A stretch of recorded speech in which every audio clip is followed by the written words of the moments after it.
the core activities, Quest 2000 has a wide variety of other instructional options you can use to help your students develop their mathematical understandings.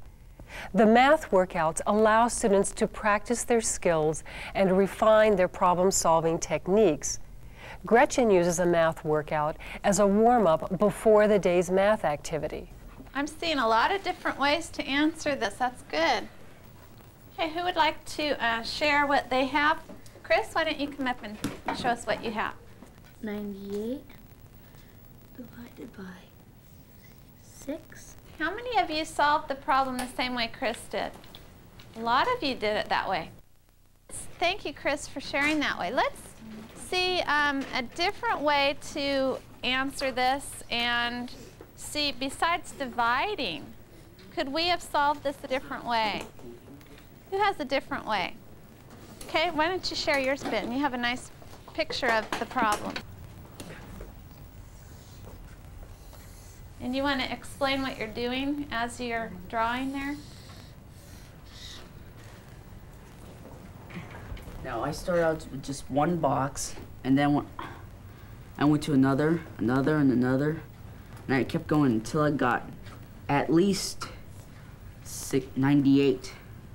Why 98? Because there's not only 98 students.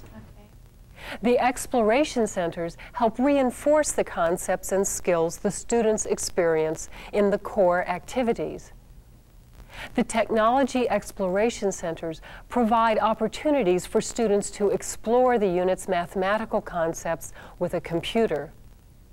The problem of the week transparencies pose complex problems, often with more than one answer for the students to explore. For students who need additional challenge, there are several options in the teacher's guide. There is an extension suggestion at the end of each activity. Gretchen uses this when students have computed their mean and are waiting for others to finish. What I do is think about who might be interested in finding out what your results are. Can you think of some other people who'd be interested in knowing this? In the student book, a feature in each unit titled People, Society, and Mathematics provides an additional opportunity to expand students' understanding. Gretchen has students work on this activity while they're waiting for other groups to finish. The Review and Practice book provides one page of review or practice for each day. You may want to use this as homework. Quest 2000 has a variety of assessment options. The activities provide many opportunities to assess students' understanding. In addition to the activities themselves, there are several assessment tools. The Assessment Masters and Teacher's Guide provide an opportunity to assess individuals on a task relating to the mathematics in a unit. Rubrics and observation sheets help you evaluate students' understanding. The benchmark tests provide multiple choice and free response items for the benchmarks in each unit.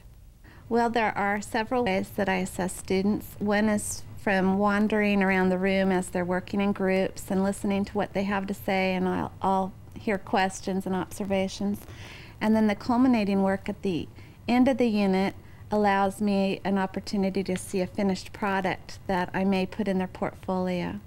And in addition to that, there's individual assessments that I do for each student at the end of the unit. Now you've seen the components of the Quest 2000 program. And some ways you can use them to help your students become better mathematical thinkers. You'll see that Quest 2000 opens up the excitement of mathematics to all students. Now that you've seen Quest 2000 in action, let's explore some frequently asked questions. Do I need to rearrange my classroom? If you're not used to having students work together in groups, you will need to provide space for that. Desks pushed together or small tables allow students to talk and write together. You will also need to provide storage for manipulatives. You'll find suggestions in your professional handbook for storing manipulatives. About how much time should I spend on each part of a Quest 2000 activity? Your teacher's guide provides notes about managing time in each step of an activity. In general, step 1, getting started, takes about 10 to 15 minutes. In this step, students are introduced to the problem and motivated for what is to follow. Step 2, working together, may take from 40 minutes to 3 days, depending on the activity. In this step, students are actively engaged in solving a problem or completing a task and recording solutions. Step 3, reflect and communicate, may take 20 minutes or more. It's an opportunity for students to share their solutions, discoveries, and thinking. As the teacher, you can assess what students have learned and help students connect their experience to the mathematical focus of the unit.